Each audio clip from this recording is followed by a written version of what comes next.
Bonsoir. Comment ça va? C'est Noël, il y a la petite déco derrière là. J'ai chopé la crève donc voilà. Je vais proposer des petits programmes. Je suis fatigué. Pardonnez-moi. Je vais d'abord retirer mon gilet parce que je me rends compte que j'ai un peu chaud. Le dernier live, il y a 2 ou 3 semaines de ça, j'avais parlé un peu de Jean Rochefort sur un format de vidéo de raconter des poésies, des histoires qu'on connaît tous en général, avec une façon un peu plus hardcore. Et pour ceux qui ne savent pas, j'ai une petite présentation à faire, elle dure 17 minutes. Bon, c'est quand même important, c'est Arte, c'est bien foutu en général les documentaires.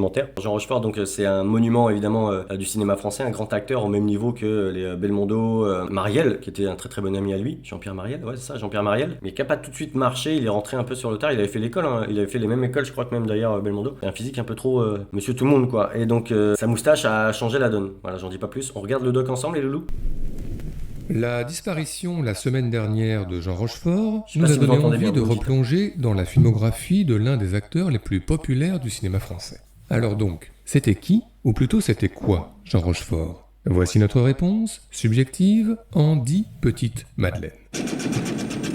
Jean Rochefort, c'est c'était tout dynamique. d'abord des débuts au théâtre dans les années 50, notamment dans des pièces de Robert Hossein ou Peter Ustinov, et puis au cinéma, quelques apparitions dans des films d'aventure, avant les premiers seconds rôles marquants début 60, notamment dans la série des Angéliques, où il est le peu sympathique avocat François Desgrèzes. Madame, ce n'est pas au moment où vous sortez... Psycholion, bienvenue à toi, ça va ou quoi? On peut y retourner C'était son par anniversaire hier, prudence, je par lâche l'info, générosité, bam. mal placée. Tout d'abord Cartouche, en soldat français à gauche, aux côtés de Jean-Paul Belmondo au centre. Ah, Tout ceci C'est belle. demande réflexion. Très juste. ah là là, quel film, je l'avais vu tout jeune, faut que je le revoie. Et puis dans la foulée, les délirantes tribulations d'un Chinois en Chine, où il est le valet de Jean-Paul Belmondo encore lui, et où les deux acolytes passent leur temps à fuir les pires dangers à pied. Dans On Le nous a parlé Diable cheveux, par la bien queue évidemment. de Philippe de Broca encore lui, un châtelain visiblement quelque peu fauché, Ça piste partout. avant un grand succès populaire début 70, Le Grand Blond avec une chaussure Oh. noire d'Yves Robert, où il est le colonel Toulouse, portant pour l'une des premières fois une moustache Oh. qu'il ne quittera quasiment plus, et développant un demi-sourire qui deviendra sa marque de fabrique. Vous êtes rentré de vacances plus tôt que prévu, monsieur? Asseyez-vous. Un film où il parfait son flegme glaçant, mais non moins savoureux, surtout au moment de se confronter au colonel Milan, alias Bernard Blier. Vous êtes bien nerveux, mon petit Bernard. Pas du tout, c'est que je ne vous avais pas entendu venir, monsieur. N'oublions pas la rencontre avec Bertrand Tavernier pour L'Horloger de Saint-Paul, où il incarne Mauss de Bertrand Blier, où il fuit sa femme pour se retrouver Mais entre oui, hommes avec la fameuse Jean-Pierre scène. Marielle. Vous voyez, nous, par exemple, la femme ça fait qui à peine croise, 3 quarts d'heure qu'on se connaît, déjà on forme une paire. Voilà, c'est ça. Avant d'arriver à la gare de fiançailles, cela ne s'invente pas, Sans déconner, je me sens déjà mieux. Mais c'est vrai, vous avez meilleure mine. et de partager un apéro champêtre C'est un en dialogue silence. exceptionnel, vraiment c'est lunaire, tout le film est lunaire. La grande cuisine de Ted Kotcheff pour une impayable battle food avec Jean-Pierre Cassel. Enfin, la suite d'un éléphant ça trompe énormément avec sa femme Danielle Delorme qu'il soupçonne d'adultère et donc qu'il espionne. T'étais là, toi?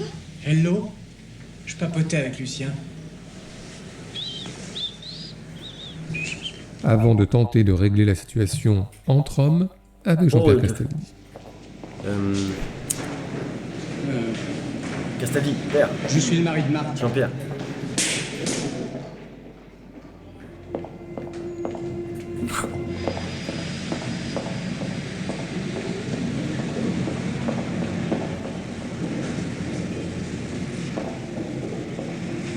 Un film que nous avons soigneusement gardé pour la fin, Le mari de la coiffeuse de Patrice Lecomte, tourné au carrefour des années 90, avec ses troubles érotiques capillaires, Wow. ponctués par des instants de folie dont Jean Rochefort avait le secret.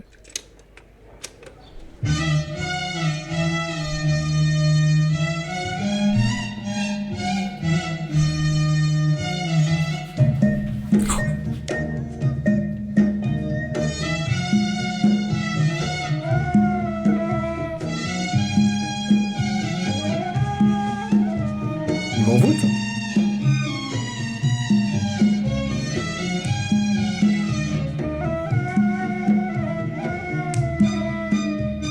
Putain, Qui vous a appris à danser? J'invente, j'ai toujours aimé. Attendez, je vais vous montrer. Oh,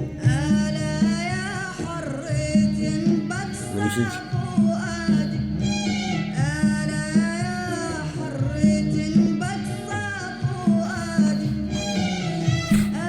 Franchement.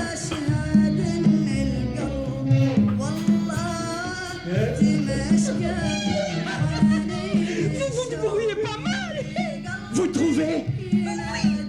Vous avez compris, il a toute une ribambelle de films tout au long de sa carrière, incroyable. Et vers la fin de sa carrière, justement, c'est là où on va en finir. Ça, c'est donc juste avant qu'il meure, malheureusement, 2013-2015 à peu près. J'en dis pas plus. Donc là, c'était Les Misérables, je vous ai mis. Mais il y en a un autre qui était pas mal aussi, c'était celui-ci, c'est Madame Bovary. Là, c'est vraiment, je crois que c'est celui, c'est le plus connu même, hein. 2,9 millions quand même, il y a 10 ans, ouais, c'est ça, 2015.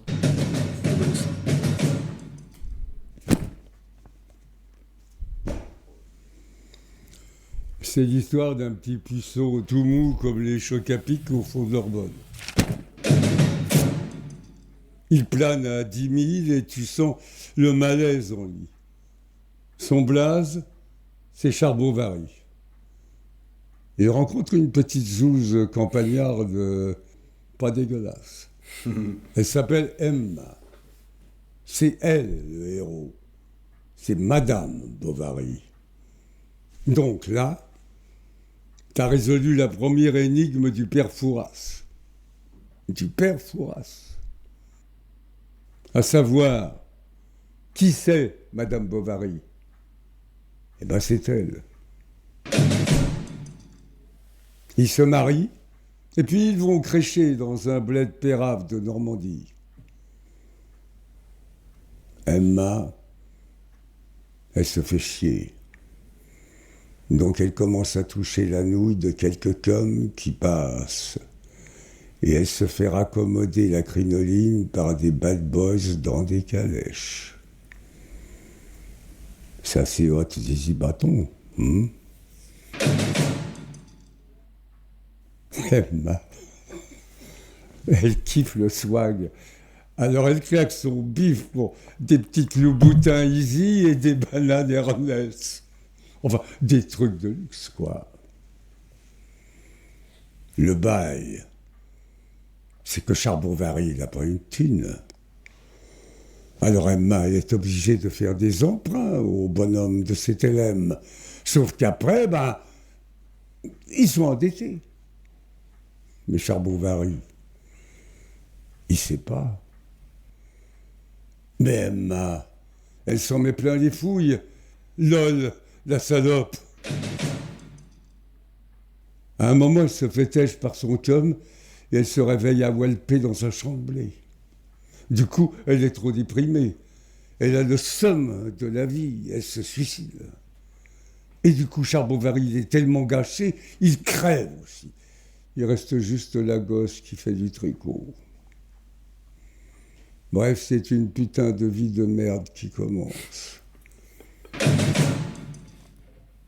Allez. C'est L'amour est dans le pré au Club Normandie. C'est le sofa inco adultère miné. C'est Gigolo et patate à l'eau. C'est Madame Bovary.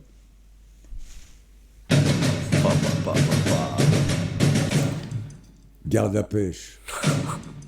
Incroyable, moi j'aimais beaucoup. Hein. Et j'aimerais bien justement du coup faire plus ou moins ce même concept, remasteriser à ma sauce bien évidemment et faire lire des choses à d'autres personnes quoi. Pas forcément des personnes âgées mais en fait d'essayer de mélanger pourquoi pas les âges et les cultures et les éthiques, enfin ce que j'essaie de faire déjà sur YouTube depuis toujours. Bon bah j'espère que ça vous a plu, pour ceux qui ne fêtent pas Noël, passez une bonne soirée malgré tout. Namasté et puis un joyeux Noël.